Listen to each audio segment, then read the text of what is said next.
Akhirnya masak juga sebiji, boleh buat bening. Nah, kecut dah. Pokok kecil je pokok. Alhamdulillah, sebiji je. Ini lada yang pedas ni. Lada yang pedas. Yang ni belum masak. Yang ni pokok lain. Pokoknya kecil je tengok.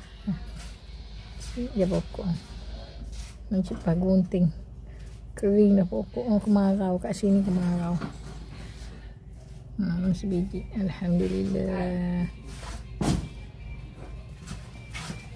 Itu labu. Nampak labu-labu. Ni Alhamdulillah, sebiji pun jadilah. Boleh buat benih.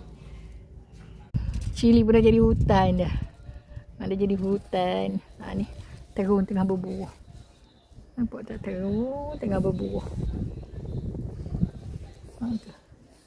Itu buahnya. Tak nampak. Tu nampak buah. Sini pun sama. Ada 2-3 biji.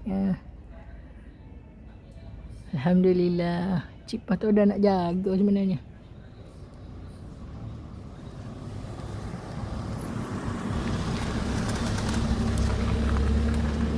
Mana lagi?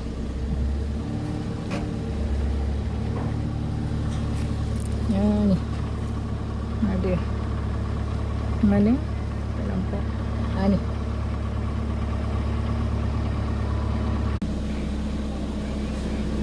Mary repair kayak motor dia.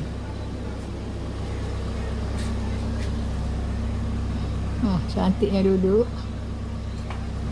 Ni pokok kemangi. Pokok apa dah? Pokok katuk. Pokok pucuk manis kalau kita sini. Cik Pah tu salah bubuh baju. Pokok yang tengah segar-segar kan, tengah berbuah mati. Pokok tu. Pokok cili. Pokok anggur tahu mati. Anggur hidup tapi tak tu sangat tak sihat. Ni pokok baru. Pokok baru tanam. Dah jadi dah. Besar dah. Pokok peria. Nah, pengerus. Tiba-tiba muncul kat tengah tu. Cantiknya.